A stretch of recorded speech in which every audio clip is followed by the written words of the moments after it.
Back to my channel. இன்றைக்கி இந்த வீடியோவில் பங்குனி உத்திர சிறப்புகள் பற்றி தான் நான் ஷேர் பண்ண போகிறேன். பங்குனி உத்திரம் என்பது முருகப்பெருமானுக்குரிய முக்கியமான விரத நாட்களில் ஒன்றாகும். இந்த நாள் அனைத்து தெய்வங்களையும் வழிபடுவதற்கு ஏற்ற நாள் ஆகும்.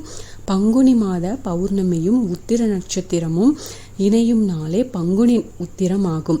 தமிழ் மாதங்களில் 12வது நட்சத்திரமாக வருவது உத்திர நட்சத்திரம். இவை இரண்டும் இணையும் நாள் என்பதால் 12 கரங்களை உடைய முருகப்பெருமானுக்குரிய விரத நாள்தான் பங்குனி உத்திரம். பங்குனி மாதத்தில் பக்தர்கள் தேர் இழுப்பது, காவடி எடுப்பது, பால் அபிஷேகம் செய்வது இந்த மாதத்தின் மற்றொரு தனிச்சிறப்பாகும். இந்த நாளில்தான் சிவன் பார்வதியை மணந்தார். இந்த பங்குனி உத்திரம் தினத்தில்தான் மீனாட்சி சுந்தரேஸ்வரருக்கும் மதுரையில் திருமணம் நடைபெற்றது. அதேபோல் முருகன், தெய்வானை, ராமர், சீதை, ஸ்ரீரங்கநாதர், ஆண்டாள் உள்ளிட்ட தெய்வங்களுக்கும் திருமணங்கள் பலவும் நடைபெற்ற நாளாக பங்குனி உத்திரம் சொல்லப்படுகிறது.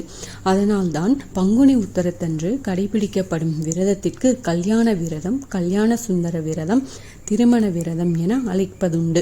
இந்த நாளில் திருமணமாகாத கன்னி பெண்களும் ஆண்களும் முருகன் மற்றும் சிவபெருமானை திருமண கோலத்தில் கண்டு தரிசித்தால் அவர்களுக்கு நிச்சயம் திருமண பாக்கியம் கைகூடும் என்பது நம்பிக்கை. இத்தகைய சிறப்பு மிக்க பங்குனி உத்திரம் இந்த ஆண்டு மார்ச் 25ஆம் தேதி வருகிறது. ஆனால் மார்ச் 24ஆம் தேதி காலை 11:17 மணிக்கு பௌர்ணமி திதியும் காலை 8:46 மணிக்கு உத்திரம் நட்சத்திரமும் துவங்கி விடுகிறது.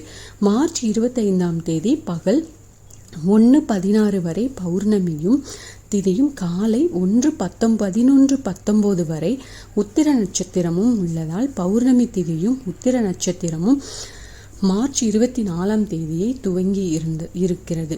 அன்று காலை சூரிய உதய நேரத்திற்கு பிறகே இரண்டும் துவங்குகின்றன.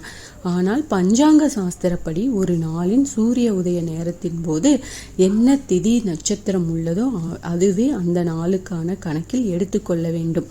அந்த வகையில் மார்ச் 25ஆம் தேதி சூரிய உதய நேரத்தின் போது தான் பௌர்ணமி திதியும் உத்திர நட்சத்திரமும் உள்ளன.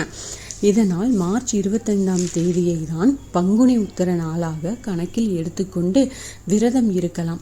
பங்குனி உத்திரத்தன்று முருக பக்தர்கள் பகல் முழுவதும் விரதம் இருந்து இரவில் பால், பழம் மற்றும் உணவாக எடுத்துக்கொள்ளலாம். மார்ச் 24ஆம் தேதி இரவு எளிமையான உணவுகள், பால், பழம் மட்டும் எடுத்துக்கொள்ளலாம். மார்ச்ல காலையில் குளித்து மார்ச் 25ஆம் தேதி காலையில் குளிச்சுட்டு முருகர் வழிபாடு செஞ்சுட்டு விரதம் மேற்கொள்ளலாம். அன்று மாலை முருகன் கோவிலுக்கு சென்று முருகப்பெருமானை தரிசித்த பிறகு அங்கு கொடுக்கும் பிரசாதத்தை சாப்பிட்டு விரதத்தை நிறைவு செய்யலாம். இவ்வாறு விரதம் இருப்பதனால் முருகப்பெருமானின் அருளும் சிவபெருமானின் அருளும் நமக்கு பரிபூரணமாக கிடைக்கும்.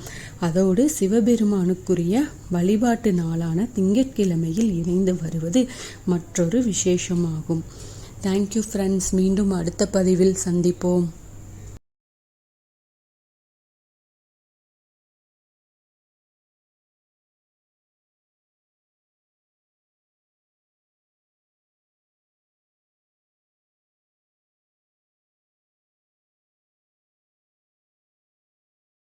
அந்தி பகல் எப்பொழுதும் சங்கு தடையில்லாமல் உங்கள் முகம் கண்ணிலாடும்.